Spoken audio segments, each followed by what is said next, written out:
Hello बच्चों, आपके अपने चैनल क्रिएटिंग मैथमेटिशियंस में आपका स्वागत है। बच्चों, हिंदी मीडियम के बहुत बच्चों की आवश्यकता और मांग को देखते हुए मैंने हिंदी मीडियम में भी वीडियो बनाने शुरू किए हैं। बच्चों, मैं विगत 24 वर्षों से इंटर की मैथ्स पढ़ा रहा हूं। मैंने अपने पूरे जीवन के अनुभव का उपयोग करके वीडियोस बनाए हैं। आप इसे पूरा अंत तक देखें, निश्चित ही ये आपको संपूर्ण संतुष्टि देगा। बच्चों, आज के लेक्चर में हम क्लास 12th का अध्याय संबंध और फलन पढ़ेंगे। तो हम शुरू करते हैं बच्चों। संबंध और फलन। संबंध और फलन कक्षा 12 का पढ़ने के लिए आपको मैं थोड़ा सा पहले थोड़ी देर में ही बहुत जल्दी क्लास 11th का संबंध उसके बारे में बताता हूं। इसको आप देखिए। सबसे पहले आप देखिए कि कार्तीय गुणन क्या होता है। जैसे दो समुच्चय हैं ए और बी, तो इनका कार्तीय गुणन ए क्रॉस बी इस तरीके से शो होता है। और कैसे लिया जाता है कार्तीय गुणन बच्चों, ये देखिएगा। ए के हम सारे अवयवों को बी के सारे अवयवों के साथ लिखेंगे। जैसे हम ए का अवयव पहले ये ले लेते हैं 1। 1 को हम 2 के साथ भी लिखेंगे और 5 के साथ भी लिखेंगे। तो 1 को 2 के साथ लिखा देखिए हमने, और 1 को 5 के साथ लिखा। अब ऐसे ही हम 3 लेंगे, 3 को 2 के साथ और 5 के साथ लिखेंगे। तो देखिए 3 को हमने 2 के साथ लिखा, 3 को 5 के साथ लिखा, और इस तरह से एक छोटे कोष्ठक में इसको हम लिख लेंगे। फिर हम 5 को लेंगे बच्चों, और 2 और 5 दोनों के साथ लिखेंगे। तो देखिए 5,2 और 5,5। तो आप ये समझ पा रहे होंगे कि हमको करना क्या है कि ए का पहला अवयव लिया, उसको बी के दोनों अवयवों के साथ लिख लिया। फिर ए का हमने दूसरा अवयव लिया, उसको बी के दोनों अवयवों के साथ लिख लिया। तो इस तरीके से ए के सारे अवयवों को हम बी के सारे अवयवों के साथ लिखेंगे, और इसको छोटे एक ब्रैकेट में, छोटे कोष्ठक में हम लिख देंगे। तो अब स्टूडेंट्स, इनके बीच में कॉमा भी लगेगा यहाँ पे, और ये जितने भी अवयव हैं इनके बीच में भी समुच्चय में कॉमा लगता है। तो देखिए बीच में भी कॉमा लगा है। तो आप समझ गए होंगे कि कार्तीय गुणन हमको कैसे निकालना है। अब हम आते हैं कि संबंध क्या होता है। संबंध की परिभाषा देखिए क्या है। समुच्चय ए से समुच्चय बी पर कोई संबंध आर जो होता है वो ए क्रॉस बी का उप समुच्चय होता है। यानी कि आर ए क्रॉस बी का उप समुच्चय है। तो आर को हम यहाँ पर लिखेंगे समुच्चय ए क्रॉस बी। ये समुच्चय का चिन्ह होता है। ये आपने कक्षा 11 में पढ़ा है। अब इसका मतलब क्या है स्टूडेंट्स? तो मतलब इसका यह है कि ए क्रॉस बी के ही कुछ अवयव लेके हमको ये संबंध आर लिखना है। इनको कुछ उदाहरण से हम समझते हैं। उदाहरण आप देखिए। जैसे एक संबंध हम ले रहे हैं, छोटा है, ये लेस देन, आप समझते होंगे छोटा है। तो ये जो संबंध होता है बच्चों, ये जो यहाँ पर अवयव आए हैं इनको क्रमित युग्म बोलते हैं। ये जो छोटे ब्रैकेट में जो भी लिखा है इसको क्रमित युग्म बोलते हैं। तो क्रमित युग्म में हमेशा दो संख्याएं होती हैं। जैसे तो x और y, हम ये दो अगर संख्या मान लें तो ये जो संबंध होता है इन दोनों संख्याओं के बीच होता है। जैसे यहाँ पे लेस मतलब छोटा है, ये संबंध इन दो संख्याओं के बीच में दिया गया है। अब इसका पालन करने वाले जो भी यहाँ पर अवयव होंगे, यानी कि जो भी ये क्रमित युग्म होंगे, वो इस संबंध में आएंगे। तो देखिए यहाँ पर x लेस देन y, मतलब x छोटा है y से, तो इसका पालन करने वाला देखिए यहाँ पर ये है, पहला ये अवयव है। फिर यहाँ पे ये दूसरा भी देखिए इसका पालन कर रहा है। तो हम इनको यहाँ पर लिख लेंगे 1,2, 1,5। इसमें ये देखिए 3,2 ये पालन नहीं कर रहा है, क्योंकि इसमें पहला वाला दूसरे वाले से बड़ा है। संबंध देखिए यहाँ पर दिया गया है x छोटा है y से, मतलब पहला वाला छोटा है दूसरे वाले से। तो यहाँ पर अब देखिए कि यहाँ पर 3, 5 ये इसका पालन कर रहा है, इस संबंध का पालन कर रहा है। तो 3, 5 हम ले लेंगे। फिर 5, 2 देखिए इसमें पहले वाला बड़ा है तो ये नहीं लेंगे। फिर इसमें दोनों बराबर हैं तो ये भी नहीं लेंगे। तो कुल मिला के आप ये समझ गए होंगे कि हमको ए क्रॉस बी के कौन से अवयव लेके यहाँ पर हमें इस समुच्चय आर को लिखना है। तो हमने कुछ अवयव ले लिए जो कि इस संबंध जो कि दिया गया है कि छोटा है, इसका पालन कर रहे हैं और उनसे एक समुच्चय बना दिया। तो इस तरीके से ये हमको एक संबंध मिल गया। एक और संबंध हम देखते हैं, दूसरा उदाहरण। जैसे आर संबंध लिखा है कि x धन y, x प्लस वाई जो है वो सम है। सम संख्या आप जानते हैं जो 2 से विभाज्य हो। देखिए संबंध क्या दिया गया है, x प्लस वाई सम है, यानी कि पहला और दूसरे वाले का जो योग है वो सम संख्या है। तो देखिए यहाँ पर अब इसी में से हम ऐसे अवयव छांट लेंगे जिनमें ये बात लागू हो रही हो। तो 1,2 ये नहीं आएगा इसमें, क्योंकि इसका योग 3 होगा जो कि विषम है। 1,5 ये आएगा। 1,5 3,2 ये भी नहीं आएगा। 3,5 ये आएगा। देखिए क्योंकि 3 और 5 का सम जो है योग वो 8 है। 5,2 ये भी नहीं आएगा। 5,5 ये आएगा। अब देखिए हमने यहाँ पर इसमें से वो वाले अवयव छांट लिए जिनमें कि पहले और दूसरे वाले का योग सम संख्या है।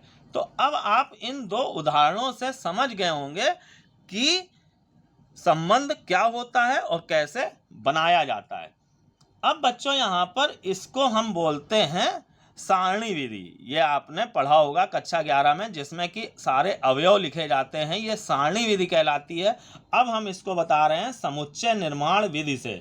समुच्चय निर्माण विधि, ये कक्षा 11 में आपने समुच्चय में पढ़ा होगा। समुच्चय निर्माण विधि, समुच्चय निर्माण विधि से हमको यहाँ पर इस संबंध को कैसे लिखना है। तो संबंध को तो हम यहाँ पर आर से शो करते हैं, कैपिटल आर से। करते क्या है स्टूडेंट, जैसा कि मैंने बताया ये सब क्या है, क्रमित युग्म। तो एक क्रमित युग्म लिख लेते हैं हम x, y सच दैट, इसका मतलब होता है इस प्रकार से है। और आगे जो भी संबंध है, संबंध क्या था, जैसे यहाँ पे देखिए ये छोटा है, ये संबंध था, तो हम लिख देंगे x छोटा है y से, x लेस देन y। तो ये जो संबंध था इसको यहाँ पर देखिए ये सारणी विधि से लिखा था और ये समुच्चय निर्माण विधि हो गई। अब हम दूसरे इस संबंध को लिखते हैं समुच्चय निर्माण विधि से। तो हमें क्या लिख देना है, एक क्रमित युग्म ले लेना है x, y सच दैट। उसके बाद संबंध जो है वो लिख देना है। तो संबंध यहाँ पे क्या था, x प्लस वाई सम है, x प्लस वाई सम है। तो इस तरीके से ये जो भी लिखा हमने इसको समुच्चय निर्माण विधि कहते हैं।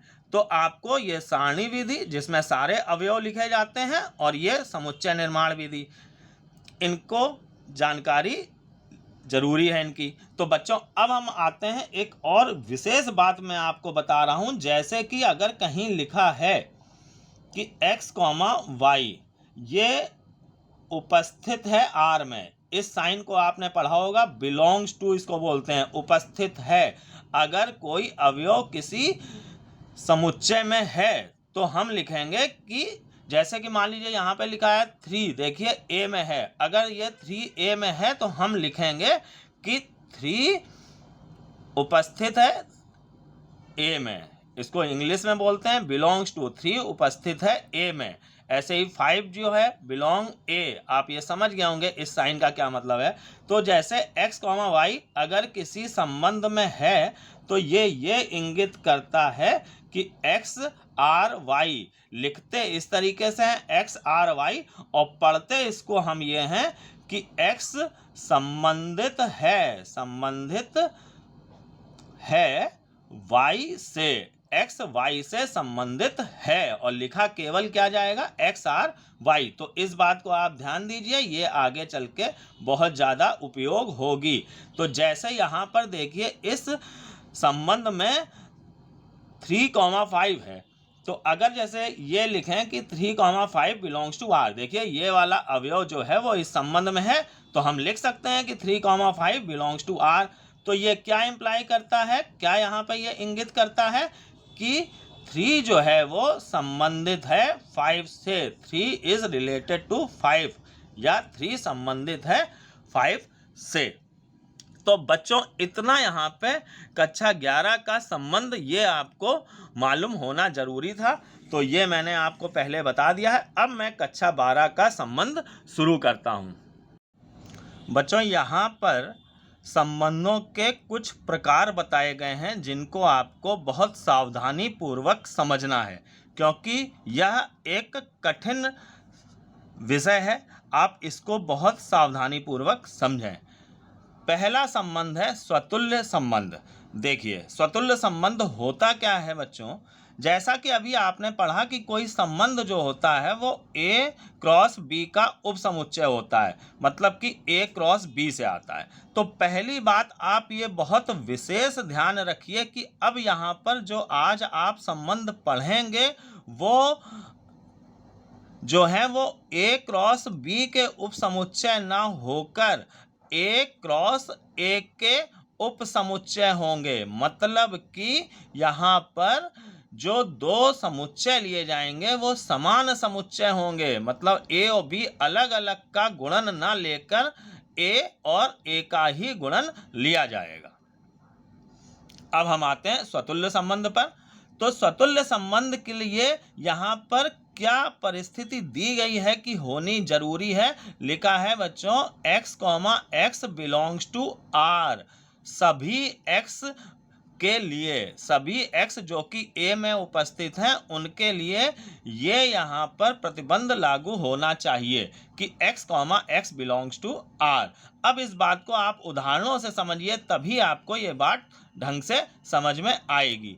जैसे हम मान लेते हैं कि A जो है वो 1 2 3 1 2 3 ये इसमें यहाँ पर अवयव हैं, और हम कोई यहाँ पर संबंध ले लेते हैं R1 बच्चों हम ले लेते हैं। जैसे अगर आपको 2 या 3 संबंध लेने हैं तो R1 R2 R3 इस तरह से लिखा करिए, और अगर एक ही संबंध लेना है तो आप R ले लीजिए। तो यहाँ पर हम एक संबंध बच्चों ले रहे हैं जिसमें कि अवयव हैं 1, 1 2, 2 3, 3 2, 3। ये हमने कोई संबंध ले लिया। तो बच्चों यहाँ पर देखिए कि A में 3 अवयव हैं। क्या क्या है? 1, 2 और 3। तो अगर 1 है तो 1 1 ये क्रमित युग्म होना जरूरी है। 2 के लिए 2 2 2, 2। 3 के लिए 3, 3 और बस 3 अवयव हैं इसमें, तो तीनों के लिए यहाँ पर इस तरीके की बात लागू होनी चाहिए। x, x belongs to R। सभी x के लिए, इसका मतलब क्या है कि सभी x के लिए। तो आप ये समझ गए होंगे कि जितने भी अवयव A में हैं सभी यहाँ पर स्वयं से संबंधित होने चाहिए। जैसे 1, 1 है तो हम क्या कहेंगे बच्चों की 1 जो है वो 1 से संबंधित है, 2 जो है वो 2 से संबंधित है। जैसा कि मैंने यहाँ पे बताया कि x, y belongs to R, मतलब कि x संबंधित है y से, 3 संबंधित है 5 से। तो ऐसे ही यहाँ पर A का प्रत्येक अवयव खुद से मतलब स्वयं से संबंधित होना चाहिए। तो ये जो आपके सामने संबंध लिखा है वो स्वतुल्य संबंध होगा। आप ये समझ गए होंगे। अब बच्चों एक और मैं यहाँ पर संबंध लेता हूँ उदाहरण। जैसे कि हम ले लेते हैं 1, 1 2, 2 2, 3। अच्छा बच्चों एक बात और आप ध्यान दीजिए कि 1 2 3 सब यहाँ खुद से यहाँ पे संबंधित थे, और 1 2 अवयव अगर अतिरिक्त आ जाते हैं तो उससे फर्क नहीं पड़ता है। तो यहाँ पर भी देखिए, अब आप आइए कि जैसे हमने एक R2 संबंध लिया, देखिए इसमें 1 तो देखिए खुद से संबंधित है, स्वयं से संबंधित है। 2 को देखिए 2, ये भी स्वयं से संबंधित है, लेकिन 3 यहाँ पर स्वयं से संबंधित नहीं है। 3, 3 3, 3 यहाँ पर नहीं आया जैसे यहाँ पर आया था। तो ये 3 जो है वो स्वयं से संबंधित नहीं है, तो ये स्वतुल्य संबंध नहीं होगा, ये स्वतुल्य नहीं है। तो आप ये समझ गए होंगे कि कब स्वतुल्य होगा। अब इसमें 3, 3 होता तो ये स्वतुल्य हो जाता, मतलब 1 1 2 2 3 3 तीनों होने चाहिए यहाँ पे। अगर मान लीजिए कि इस समुच्चय में 4 और होता तो 1 1 2 2 3 3 4 4 ये चारों होने चाहिए थे। अब इसका अगर आपको कारण लिखना है कि ये क्यों नहीं समुच्चय है, स्वतुल्य संबंध है, तो हम यहाँ पे लिख देंगे क्योंकि चूंकि 3,3 R में नहीं है, 3,3 R में नहीं है, ये इसका कारण हो जाएगा। तो बच्चों अब इन उदाहरणों से आप समझ गए होंगे कि स्वतुल्य संबंध क्या होता है। अब बच्चों हम देखते हैं सममित संबंध। सममित संबंध क्या है बच्चों कि यदि x, y belongs to R, यानी कि x, y किसी संबंध में है तो y, x भी उस संबंध में होना चाहिए, यानी कि उसका उल्टा क्रमित युग्म भी उस संबंध में होना चाहिए। ये यहाँ पर प्रतिबंध है सममित संबंध होने का। मतलब कि जैसे 1,3 है तो 3,1 भी उस संबंध में होना चाहिए। हर क्रमित युग्म का उल्टा भी उसमें होना चाहिए। या करके हम लिखेंगे x related to y, x y से संबंधित है तो y भी x से संबंधित होना चाहिए। बच्चों ये दो तरीके हैं लिखने के हमारे पास। जैसे कि यहाँ पे जो हमने बात बताई, इस बात को आप विशेष ध्यान दीजिए कि अगर x y R में है तो x R y हम लिख सकते हैं। तो यहाँ पे वही बात हमने दूसरे तरीके से लिखी है। ऐसे ही देखिए y, x अगर R में है तो हम क्या लिखेंगे, y R x। सेम ऐसे ही हमने यहाँ पर लिखा था x, x अगर R में है तो x R x। ये बात आप विशेष ध्यान दें। तो अब बच्चों यहाँ पर आप समझ गए होंगे कि सममित संबंध क्या है। इसका एक उदाहरण देखते हैं बच्चों हम। जैसे कि कोई संबंध है, मान लेते हैं कि R1 है 2,3, 3,2, 2,2। अब हमें यह देखना है कि ये संबंध सममित संबंध है कि नहीं है। तो हम देखेंगे कि इसमें जितने भी अवयव आए हैं सबका उल्टा जो है वो इस संबंध में है कि नहीं है। देखिए 2,3 इसका उल्टा बच्चों क्या होगा, 3,2। तो देखिए वो यहाँ पर आगे कहीं है, ये देखिए है, तो इसका उल्टा यहाँ पर उपस्थित है। अब हम आते हैं 3,2। तो 3,2 का उल्टा क्या होगा, 2,3। वो भी देखिए बच्चों यहाँ पर उपस्थित है। अब हम आते हैं 2,2, इसका उल्टा क्या होगा, 2,2 ही होगा। वो भी देखिए बच्चों यहीं पर उपस्थित है। जैसे इसका उल्टा बच्चों ये था और इसका उल्टा ये था, लेकिन इस 2,2 का उल्टा आप ये ना समझिएगा कि कहीं और लिखा होना चाहिए। 2,2 का उल्टा यहीं पर यही लिखा है बच्चों। अगर 2,2 को हम दोबारा लिख देंगे तो एक अवयव दो बार आ जाएगा। और ये क्लास 11th में कक्षा 11 में आपने पढ़ा है कि अवयव कभी भी समुच्चय में दो बार दोबारा नहीं लिखा जाता है, मतलब उसकी पुनरावृत्ति नहीं करते हैं। जैसे 1, 2, 3 लिखा है तो इनको एक ही एक बार तो लिखा गया है बच्चों, यहाँ पे कॉमा करके 3 दोबारा तो लिख नहीं दिया गया है। तो बस वही बात यहाँ पे भी लागू होती है। तो देखिए आप सबके उल्टे यहाँ पर दिख रहे होंगे, यानी कि अगर x y है तो y x भी है। तो हमें यहाँ पर हर अवयव को देखना होता है कि हर अवयव का उल्टा यहाँ पर उपस्थित है कि नहीं है। तो बच्चों यहाँ पर हर अवयव का उल्टा उपस्थित है तो ये संबंध जो है वो सममित होगा, ये सममित है। अब एक और उदाहरण देखते हैं बच्चों। जैसे हम लिख लेते हैं 1,2 एक संबंध ले रहे हैं, 3,3, 2,3, 2,1। अब हमको ये पता करना है कि ये संबंध जो है वो सममित है कि नहीं है। तो हम यहाँ पर देखेंगे कि सबका उल्टा उपस्थित है कि नहीं। तो देखिए बच्चों यहाँ पे 1, 2 इसका उपस्थित है कि नहीं, देखिए आगे कहीं, ये देखिए है 2, 1। ठीक, 3,3 इसका उल्टा तो यही 3,3 होगा। 2,3 इसका उल्टा देखिए बच्चों कहीं पर भी नहीं है। तो यहाँ पे इस 2,3 का उल्टा अगर नहीं है, किसी भी एक अवयव का भी उल्टा अगर नहीं है तो वो सममित नहीं होगा बच्चों, सममित नहीं है, ये हम लिख देंगे। अब इसका अगर हमको कारण लिखना है, जैसे हमने यहाँ पे बच्चों कारण लिखा कि ये स्वतुल्य नहीं है तो क्यों नहीं है, तो उसका हमने कारण लिखा कि चूंकि 3,3 यहाँ R में नहीं है। तो इसका कारण बच्चों हम क्या लिखेंगे इस तरीके से, चूंकि देखिए 2,3 तो यहाँ पर है, 2,3 बिलोंग्स टू R, बट लेकिन इसका उल्टा 3,2 जो है वो आर में नहीं है। अगर नहीं है तो बच्चों ये जो एक साइन बताया गया आपको उपस्थित होने का, इस पे हम इस तरह से एक क्रॉस लगा देंगे। तो इस बात का जो भी लिखा गया है इसका मतलब क्या है कि 2 3 तो इस आर में है, लेकिन इसका उल्टा 3 2 इस आर में नहीं है। तो ये हमने कारण लिख के बता दिया कि क्यों ये सममित नहीं है। तो अब आप समझ गए होंगे कि सममित संबंध क्या है। अब बच्चों हम आते हैं संक्रमक संबंध पे। बच्चों इसको थोड़ा सा सावधानी समझिएगा, ये थोड़ा सा कठिन है। यदि x, y आर में है और y, z ये भी आर में है, मतलब इस तरह के दो क्रमित युग्म आर में हैं। अब इन दोनों में खास बात क्या है बच्चों, जैसे कि इसका दूसरा नंबर देखिए y है और इसका पहला नंबर y है। तो ये यहाँ पर खास बात है कि इस क्रमित युग्म का पहला और इसका दूसरा और इसका पहला अवयव समान है।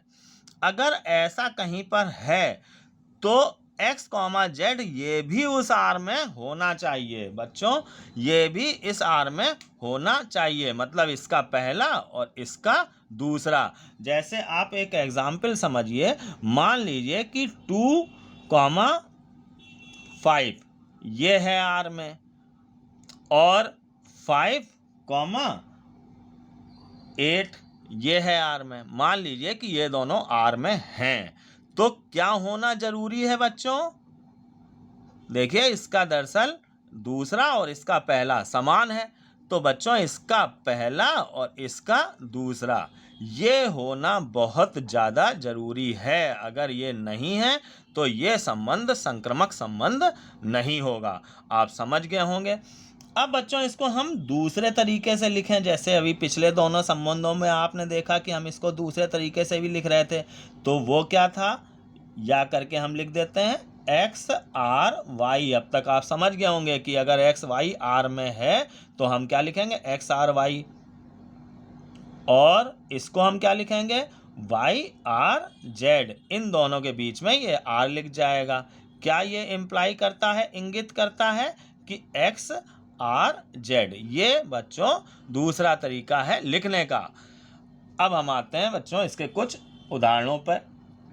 जैसे हम एक एग्जाम्पल लेते हैं, R1 ले लिया हमने कोई संबंध, 1, 2, 2, 3, 1, 3।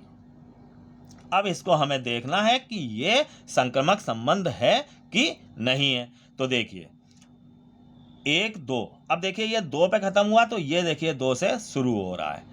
तो अब यहाँ पर हमें 1 और 3 होना चाहिए, मिलना चाहिए कहीं ना कहीं। तो देखिए यहाँ पर ये 1, 3 मिल रहा है, इसका मतलब है कि ये संक्रमक संबंध है। इसको हम क्या लिख देंगे कि ये संक्रमक संबंध है। अगर नहीं है तो नहीं है लिख देंगे। दूसरा एक उदाहरण देखिए, जैसे कि हम ले लेते हैं 1, 3, 3, 2, 2, 1। ये हमने एक संबंध ले लिया। बच्चों इन सब के बीच में भी कॉमा लगता है।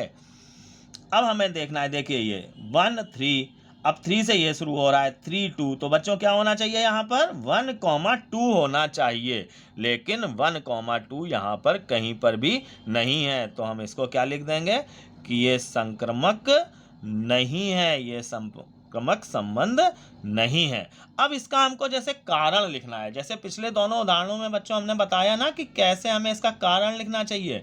तो हम यहाँ पे कारण इसका इस तरीके से लिखेंगे, चूंकि देखिए 1, 3 जो है वो आर में है, और कौन आर में है, 3, 2 ये भी आर में है, बिलोंग्स टू आर। लेकिन यहाँ पर 1, 2 जो है वो आर में नहीं है। 1, 2 जो है वो आर में नहीं है। तो देखिए अगर 1, 2 आर में होता है, यहाँ बिलोंग लिखा होता, तो फिर ये बात हो जाती पूरी। तो हम ये लिख देते हैं कि संक्रमक है, लेकिन ये नहीं मिला हमको यहाँ पे।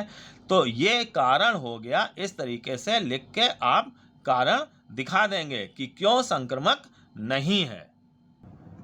अब बच्चों हम आते हैं तुल्यता संबंध पर। तुल्यता संबंध ही प्रमुख संबंध है, जिसकी वजह से बच्चों मैंने ये तीनों संबंध आपको बताए। तो तुल्यता संबंध क्या है कि यदि कोई संबंध स्वतुल्य, सममित तथा संक्रामक है तो उसे तुल्यता संबंध कहते हैं। यानी कि अगर कोई संबंध, तीनों संबंध उसमें उपस्थित हैं तो वो तुल्यता संबंध कहलाएगा। तो अब एक उदाहरण से हम इसको समझेंगे। सबसे पहले बच्चों मैं यहाँ पे ये लिख देता हूँ, अर्थात करके स्वतुल्य के लिए बच्चों हमने क्या बताया कि x, x जो है वो r में उपस्थित होना चाहिए, पहली बात। सममित के लिए बच्चों मैंने क्या बताया कि अगर x, y r में है तो क्या इंगित करता है ये कि इसका उल्टा y, x belongs to r होना चाहिए। तीसरा संक्रामक, इसके लिए मैंने बच्चों ये बताया आपको कि अगर x, y r में है और y, z r में है तो ये क्या इंगित करता है, इसको इम्प्लाइज दैट, इंगित करता है, हिंदी में बोलते हैं कि x, z जो है वो r में होगा। तो ये है यहाँ पर स्वतुल्य के लिए यहाँ पर अवस्था, और ये है सममित के लिए, और ये है संक्रामक के लिए। तो अगर ये तीनों संबंध हैं किसी संबंध में तो वो स्वतुल्य संबंध, तुल्यता संबंध कहलाएगा। अब बच्चों एक उदाहरण से हम यहाँ पर देखते हैं। जैसे कि मान लीजिए हम एक उदाहरण ले लेते हैं, रिलेशन ले लेते हैं, संबंध 1, 1, 2, 2, 3, 3, 2, 3, 3, 2। अब बच्चों एक उदाहरण आपके सामने लिखा है, देखिए कि अगर जैसे हमसे कहा जाए कि इसको हमको जांच करनी है इसकी कि ये तुल्यता संबंध है कि नहीं है। तो तुल्यता संबंध है कि नहीं तो बच्चों हमें तीनों जांच यहाँ पे करनी पड़ेंगी। जैसे कहा जाए कि जांच कीजिए कि ये संक्रामक संबंध है कि नहीं, इस तरह के प्रश्न आते हैं बच्चों, और उसका कारण जैसे हमने ये लिख दिया, ये अगर नहीं है तो कारण भी लिख देना चाहिए। तो अब ऐसे ही यहाँ पर हमको जांच करनी है कि ये तुल्यता संबंध है कि नहीं, तो हम तीनों यहाँ पर संबंधों की जांच करेंगे। तो पहली x, x, ये तीनों की आपको अलग अलग समझ में आ गई हैं। तो स्वतुल्य की हम जांच कैसे करते थे कि सब खुद से रिलेटेड होने चाहिए। बच्चों यहाँ पर a दिया गया है, मान लेते हैं 1, 2, 3। तो देखिए 1, 1, 2, 2, 3, 3 यहाँ पर हर अवयव स्वयं से यहाँ पर संबंधित है। तो ये देखिए स्वतुल्य हो गया, है कि नहीं स्वतुल्य, आपको दिख रहा होगा बच्चों ये। तो ये स्वतुल्य भी है। सममित के लिए देखिए सबका उल्टा 1, 1 का उल्टा यही है, 2, 2 का उल्टा यही है, 3, 3 का उल्टा यही है, 2, 3 का उल्टा देखिए ये 3, 2 है, और 3, 2 इसका उल्टा देखिए ये 2, 3 है। तो सबके उल्टे जो पलट के लिख के जो हमको क्रमित युग्म मिलता है वो यहाँ पर सबका मिल रहा है, तो यानी कि ये सममित भी है। और संक्रामक के लिए जैसा मैंने ये जांच करना बताया, तो देखिए 1, 1, 1 से तो कोई दूसरा शुरू ही नहीं हो रहा है, इसको हटाइए। 2, 2, ये 2 से शुरू हो रहा है, देखिए 2, 3, 2, 2, 2, 3, आप देखिए ये दोनों यहाँ पे समान हैं कि नहीं, तो यानी कि ये 2, 3 होना चाहिए। तो देखिए यहाँ पर कहीं पर भी 2, 3 होगा नहीं है बच्चों। मैं ले लेता हूँ, चलिए मान लीजिए 2, 3 नहीं लेने की हमको आवश्यकता नहीं है बच्चों। देखिए 2, 3 यहीं पर उपस्थित है, देखिए ये 2, 2 समान है, तो पहला इसका और इसका दूसरा, तो ये 2, 3 होना चाहिए। तो देखिए बच्चों यहाँ पर ये 2, 3 है, तो यहाँ पर 2, 3 है, तो यानी कि ये संक्रामक है। अब 3, 3 देखते हैं, जैसे 3, 3 तो देखिए 3 से ये शुरू हो रहा है, तो 3, 2, तो 3, 3, 3, 2 इसका जब हम देखें तो देखिए ये समान है, तो क्या होना चाहिए यहाँ पर उपस्थित, 3, 2 उपस्थित होना चाहिए। तो 3, 2 देखिए यही उपस्थित है। तो इस तरह से आप देख पा रहे होंगे कि यहाँ पर ये संक्रामक वाली भी अवस्था यहाँ पर लागू हो रही है, तो यानी कि ये संक्रामक भी है। तो अब ये संबंध जो है वो तीनों संबंध है, अतः यह तुल्यता संबंध होगा। बस हम यहाँ पर इस तरीके से लिख देंगे, चूंकि दिया गया संबंध स्वतुल्य, सममित तथा संक्रामक है, अतः यह संबंध तुल्यता संबंध है। और उसको चेक कैसे करना है ये सब मैंने तीनों जब अलग अलग बताए थे तो आपको बताया ही है। तो आप अब इस तरीके से ये संबंध क्या होते हैं ये आप अच्छे से समझ गए होंगे। बच्चों अब मैं अपने अगले वीडियो में इनके कुछ कठिन और लंबे सवालों को लेके आऊँगा, उसको आप अवश्य देखिए। वो ज़्यादा नंबर के आते हैं। जैसे बच्चों जो मैंने आज पढ़ाया ये तो यहाँ पर बेसिक था, संबंध और फलन का ये बेसिक था। अब इसके ऊपर जो बड़े सवाल होंगे जो आपके यहाँ 4 नंबर, 5 नंबर, 6 नंबर में आएंगे, वो आपको अगले वीडियो में मिलेंगे, उसको आप अवश्य देखिए। और बच्चों अगर आपको ये वीडियो पसंद आया हो, अगर समझ में आया हो सब, तो इसको सब्सक्राइब कीजिए चैनल को और वीडियो को लाइक कीजिए। धन्यवाद बच्चों।